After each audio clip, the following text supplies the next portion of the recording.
अक्सर बोलता हूँ मैं पैसे के लिए काम करता हूँ, लेकिन पैसे के लिए मैं चोरी नहीं करूंगा, गला नहीं काटूंगा और देश को नहीं बेचूंगा। I am responsible for my country and for my society. मैं आज भी प्राइमरी कक्षा का स्टूडेंट हूं कि एक व्यक्ति बड़ा पॉपुलर लीडर तो बन सकता है, लेकिन हीरो बनना थोड़ा सा मुश्किल है।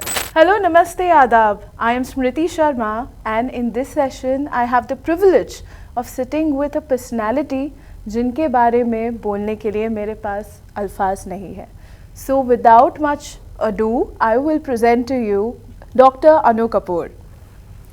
Thank you. Sir, thank you so much joining us today. Pleasure. Sir, we are at the Real Hero Awards. मैं आपसे ये जानना चाहती हूँ कि रियल हीरो क्या होता है आपके हिसाब से? रियल हीरो वो होता है जो फिल्मों में नहीं होता है, ये तो बात पक्की है। रियल हीरो का मतलब है जो जिंदगी के अंदर अपना जीना सार्थक करे, दूसरों के कल्याण और प्रगति के लिए, वो रियल हीरो है। समाज ने, ऐसा नहीं है कि बॉलीवुड के हीरोज ने लोगों का एंटरटेनमेंट किया है, एंटरटेनमेंट करना भी मजाक बात नहीं है, परंतु जिस संदर्भ में ये अवार्ड की परिकल्पना की गई है, जो कॉन्सेप्ट है, वो उन लोगों के लिए है जिन्होंने अपने कर्तव्यों का पालन करते हुए अपने देश और समाज की उन्नति और विकास में योगदान दिया है। और समय है कि हम इन हीरोज को स्टार बनाएं।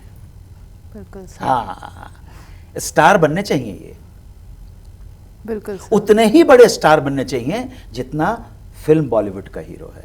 जब तक, और ये सिर्फ हमारे प्रयत्नों के ऊपर नहीं, हमारी जो जनता है उनके ऊपर भी डिपेंड करता है, जनता के ऊपर बहुत डिपेंड करता है कि बॉलीवुड का स्टार आए तो थंडरिंग एंड स्टैंडिंग ओवेशन मिले, और अगर कोई रियल हीरो आए तो हम उसको हाँ ठीक है, वो रियल हीरो हो सकता है, इतना बोलने में आर्टिकुलेट नहीं हो, लेकिन उसने अपने डीड से ये प्रूव किया है कि वो हीरो है, नायक है।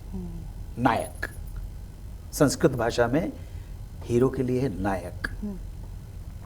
तो ये जो प्रयास हैं ऐसे होने चाहिए, और जनता, दर्शकों का एक कर्तव्य है कि ऐसे रियल हीरोज को उतना ही प्रेम, सम्मान और आदर मिले जितना बॉलीवुड के हीरोज को देते हैं। तब समाज उन्नति की रास्ते पे पड़ेगा, तब समाज के अंदर एक प्रबुद्धता आएगी, थोड़ा परिपक्वता आएगी, मैच्योरिटी आनी बहुत जरूरी है। आम आदमी को लगे कि हाँ यार, वो हीरो जो है घाटकोपर का एक रिक्शे वाला भी हो सकता है। सीधी सिंपल सी बात है, और उसका भी उतना ही सम्मान, उसका ही उतना भी योगदान है, और उस योगदान को हम समझ सकें और उसका सम्मान कर सकें, आदर कर सकें, यही उन्नत राष्ट्र के, प्रगतिशील राष्ट्र के उन्नत और प्रबुद्ध समाज की निशानी होती है। सर, अगर हम बात करें पॉलिटिक्स की या हेल्थ केयर की या बिजनेस की, इसी से हमारा देश आगे चलता है, इकोनॉमी हो या एंटरटेनमेंट हो। तो अगर हम इन फील्ड्स की बात करें, और अगर आपको इन फील्ड्स में से अगर कोई रियल हीरो चुनना हो तो वो कौन होगा? जैसे अगर पॉलिटिक्स की बात करें हम। देखिए, पॉलिटिक्स में हीरो होना संभव नहीं है। भारत की जो सामाजिक व्यवस्था है, और हमने जिस तरह से हमारे चुनाव की प्रक्रिया जिस तरह से गढ़ी है, और हमारे लोगों की जो मनः स्थिति है, उसमें अगर कोई चाहे भी तो एक्टिव पॉलिटिक्स करके हीरो नहीं बन सकता है, नहीं, उस योग्य नहीं है जिस संदर्भ में आप समझ रहे हैं। पॉलिटिकल कंपल्शन, सोशल कंपल्शन, जाति, बरादरी और पता नहीं धर्म, जाति, संप्रदाय, अंचल, उसमें इतने खोए हुए हैं कि एक व्यक्ति बड़ा पॉपुलर लीडर तो बन सकता है, लेकिन हीरो बनना थोड़ा सा मुश्किल है। एपीजे कलाम बनना मुश्किल है, सरदार वल्लभ भाई पटेल बनना मुश्किल है, नेताजी सुभाष चंद्र बोस बनना मुश्किल है, शहीद आजम सरदार भगत सिंह बनना मुश्किल है, अमर शहीद चंद्रशेखर आज़ाद बनना मुश्किल है। जी सर। आप समझे ना? जी सर। क्योंकि उसके लिए वो व्यक्ति जिम्मेदार नहीं है, हमारा पूरा ढांचा जिम्मेदार है, हम खुद जिम्मेदार हैं। इसलिए पॉलिटिक्स में हीरोइज्म की बात ना करें तो उचित होगा। और जो इस लायक हैं उनको मैं स्टेट्समैन बोलता हूं। मुझे संयोग से एक फिल्म, एक प्रोड्यूसर है रंजीत शर्मा, उन्होंने मुझे पंडित दीनदयाल उपाध्याय के रोल के लिए साइन किया, और मैं बार बार बोल रहा हूं उनसे कि Pandit Deendayal Upadhyay was not a politician, he was a statesman. Do you know, a politician thinks about the next election, but the statesman thinks about the next generation. बस यही फर्क है। राजनेता जो है वोट के बारे में सोचता है, और जो ये राजनीतिक दार्शनिक है, दर्शन करता है, वो आने वाली नस्लों के बारे में सोचता है। इसलिए मैं पंडित दीनदयाल उपाध्याय को राजनेता नहीं मानता, राजनीतिक दार्शनिक मानता हूं, जिन्होंने परिकल्पना की। आज उस परिकल्पना को आधार बनाकर लोग आगे बढ़ रहे हैं। स्वच्छता की बात उन्होंने की, दलितों के उत्थान की बात उन्होंने की, मछुआरों के उत्थान, नदियों को साफ रखना है, ये भी उन्होंने किया। बहुत सारी चीजें हैं। सो मैं बार बार कह रहा हूं कि स्टेट्समैन होना अलग बात है। जॉर्ज वॉशिंगटन सिर्फ प्रेसिडेंट नहीं था अमेरिका का, ही वॉज ए स्टेट्समैन। आपको पता है, मैंने सुना है एक कहानी कि जॉर्ज वॉशिंगटन, अमेरिका एक राष्ट्र की स्थापना हुई, जब भी हुई 4 जुलाई 1776 को। Equality, freedom and pursuit of happiness, ये जो भी नारा आवाहन किया गया, और राष्ट्रपति निर्वाचित हुए वो। और उसके बाद 4 साल के बाद उनके संविधान ने कहा कि 4 साल के बाद फिर दोबारा चुनाव होंगे, दोबारा चुनाव हुए। और यहां पे उन्होंने कहा कि भाई मैं अब नहीं करना चाहता, क्योंकि मुझे मेरे खेत बुला रहे हैं। लोगों ने कहा नहीं नहीं नहीं, अभी तो नया नया राष्ट्र जन्म लिया है, नए राष्ट्र ने। अमेरिकन से बहुत कुछ सीखना है, ऐसी बात नहीं है। वर्ल्ड का दादा ऐसा ही नहीं बना जाता है, ऐसी वैसा है। तो कहना है नहीं, नया नया राष्ट्र बना है, और इस वक्त आपको दोबारा राष्ट्र को जरूरत है। देखिए, राष्ट्र को जरूरत है, इसलिए आपको ही राष्ट्रपति रहना पड़ेगा। तो उन्होंने कहा ये क्या कह रहे हो? मैंने तो सोचा था राष्ट्र की 4 साल तक सेवा करने के बाद जॉर्ज वॉशिंगटन माउंट वर्ना में वापस अपने खेतों में चला जाएगा, लेकिन ये तो क्या है? फिर एक नया आप अमेंडमेंट कीजिए कि केवल इमरजेंसी सिचुएशन में ही, राष्ट्र पर जब संकट आएगा तभी व्यक्ति तीसरी बार राष्ट्रपति चुना जा सकेगा। ये उनका दिया हुआ है। और मुझे मेरे खेत बुला रहे हैं, 2 टर्म करने के बाद वो अपने खेतों की तरफ चले गए। हम जब बात करते हैं कि 5 सितंबर को हम मनाते हैं, टीचर्स डे मनाते हैं, शिक्षक दिवस मनाते हैं, जबकि हमारे यहाँ गुरु पूर्णिमा का बड़ा महत्व है, बहुत महत्ता है उसकी। लेकिन आपने एक राष्ट्रपति के जन्मदिन को टीचर दिवस घोषित कर दिया। राष्ट्राध्यक्ष, राष्ट्रपति तो टर्म ही मुझे भाता नहीं है, क्योंकि एक शिक्षक राष्ट्रपति बन गया था तो आपने उसको शिक्षक दिवस घोषित कर दिया। शिक्षक का सम्मान नहीं, राष्ट्रपति का सम्मान कर रहे हो।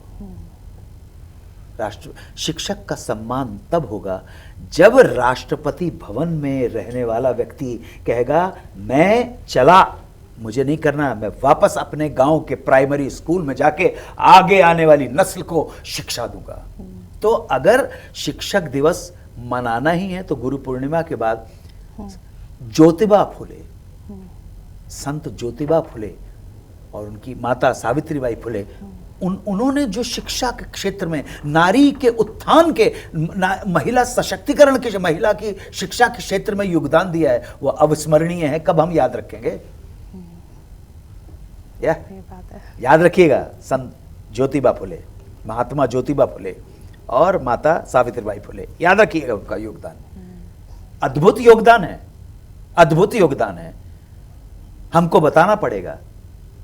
समय आ गया है कि इस प्लेटफॉर्म के माध्यम से आप अपने देश के जो गुजर गए हैं उन रियल हीरोज को भी, आप असली सच्चे नायकों को भी अपने आज की जनता के सामने पेश करें कि कौन है।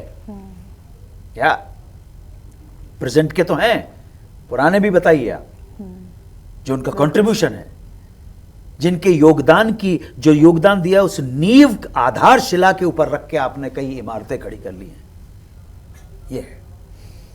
So beautiful.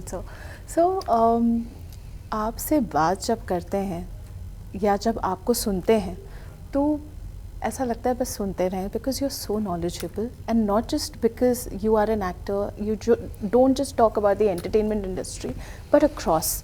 I want to know from you, और ये आज की बात नहीं है, समय के साथ तो सब वाइज हो जाते हैं कहते हैं, लेकिन ये हमेशा से रहा है आपके साथ। तो आपने किस तरह से ये तैयारी की, किस तरह, what was your routine like, or what were the good habits that you kept as a young person that you are so knowledgeable? I have never stopped being a student. मैं आज भी प्राइमरी कक्षा का student हूँ और अपने जीवन के अंतिम वेला तक वो स्टूडेंट बना रहना पसंद करूँगा मैं। मेरी वही पहचान होनी चाहिए कि जब मैं जाऊं तो लोग कहें बहुत अच्छा विद्यार्थी था, सारे जीवन सीखता रहा। ये सारा जीवन एक पुस्तक की तरह है, आप सीखते चले जाइए और सिखाने की कोशिश नहीं करता हूं मैं तो अपने अनुभव आपके साथ बांट रहा हूं। तो मैं कुछ नहीं हूं, विश्वास मानना। ना कछु किया न कर सका, न करने जोग शरीर, ये कबीर वाणी है।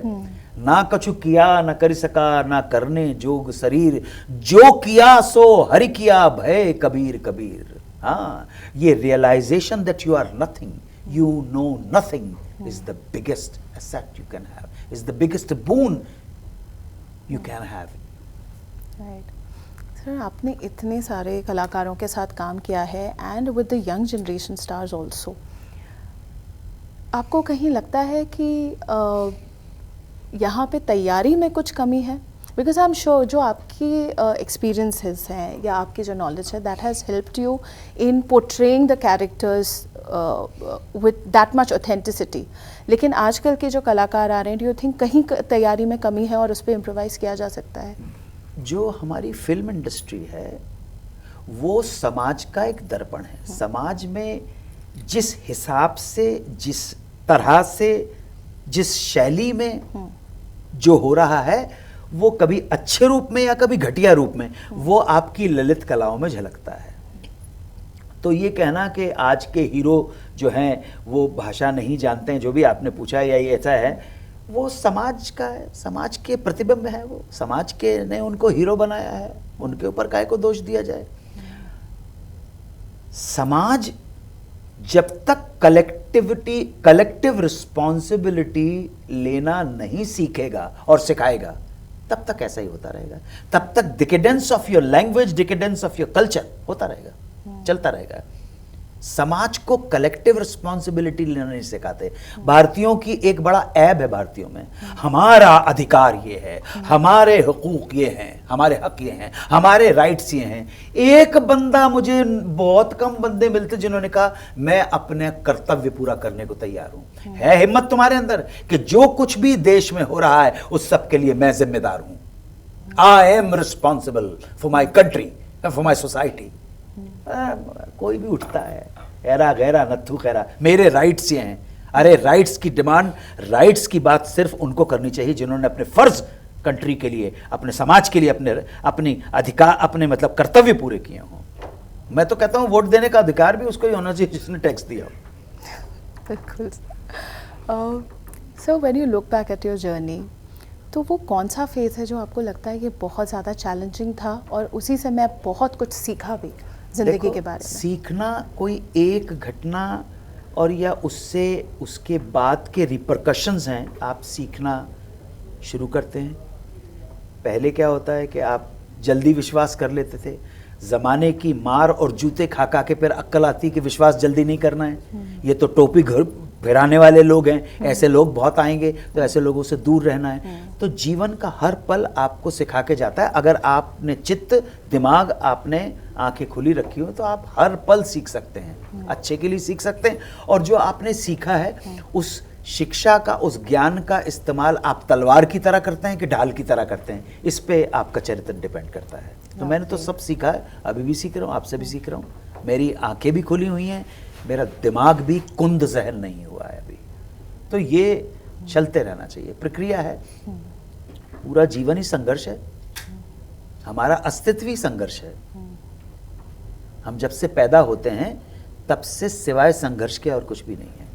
और संघर्ष का अर्थ अगर आप पैसे से समझते हैं तो बिल्कुल गलत है। संघर्ष के कई प्रकार होते हैं। Sir, I always wanted to know from you कि आपने इतने सारे रोल्स किए हैं, ऐसा कौन सा रोल है जो अभी भी आपके मन में है कि ये ऐसा कुछ करना मुझे? नहीं, ऐसा कुछ भी नहीं है। कुछ नहीं? नहीं, ऐसा कुछ भी नहीं है। ओके।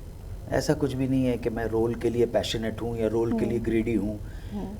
मैं ऐसा कुछ मेरे अंदर ना कभी लालच था, ना है और ना कभी होगा।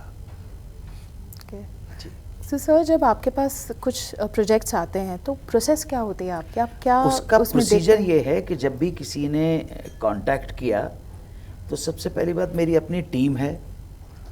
सबसे पहली बात मैं उनसे कहता सिनॉप्सिस नहीं, आप कहानी पूरा भेजिए, कहानी के सिनॉप्सिस भेजिए। सिनॉप्सिस में तो बकवास करते रहते हैं लोग, हवाई बातें करते रहते हैं, लिखना भी नहीं आता सिनॉप्सिस ठीक से। तो पहले स्टोरी लाइन भेजिए आप। स्टोरी में अगर मुझे ऐसा लगता है कि मेरे कैरेक्टर में, स्टोरी में दम है, तो उसके बाद फिर मेरी टीम कहती है कि आप स्क्रिप्ट भेजिए। स्क्रिप्ट में सब कच्चा चिट्टा खुल जाता है, सबका कच्चा चिट्टा खुल जाता है, सबका कच्चा चिट्टा है एकदम है। तो उसके बाद अगर अच्छा लगता है, पैसे ठीक होते हैं, कर लेते हैं काम। ओके। हाँ, लेकिन कोई ऐसा काम नहीं करूँगा जिसमें कुछ गड़बड़ हो, ऐसा नहीं करूँगा। गड़बड़ ऐसे जो आपके बिलीफ सिस्टम से नहीं मैच होता। यस, मैंने कहा ना, मैं अक्सर बोलता हूँ मैं पैसे के लिए काम करता हूँ, लेकिन पैसे के लिए मैं चोरी नहीं करूँगा, गला नहीं काटूंगा और देश को नहीं बेचूंगा। राइट। मैं तो पैसे के लिए काम करता हूँ, ठीक है ना। और कभी कभी कुछ लोगों ने कहा कि अबे तू ये करता है, फलाना करता है, डिमा करता है। अरे भाई, अगर गलत है तो भारत सरकार से शिकायत करो ना, बंद करवाओ उसको, भारत सरकार से बंद करवाओ। बिल्कुल। हाँ, सीधी सिंपल सी बात है। भारत सरकार को एक्शन लेना चाहिए अगर उसको लगता है कि कोई ऐड जो है वो गलत आ रहा है, ठीक है। तो आप, तो इसका मतलब उस आदमी ने गैर कानूनी काम किया, तो सरकार को एक्शन लेना चाहिए उसके ऊपर, लेकिन गैर कानूनी नहीं है। ताज्जुब की बात है, गैर कानूनी नहीं है। एक दो ऐड के ऊपर लोगों ने ऑब्जेक्शन दिया, गाली, बहुत गाली बकी, मैंने ठीक है, कोई प्रॉब्लम नहीं, मैं तो पैसे के लिए किया भाई।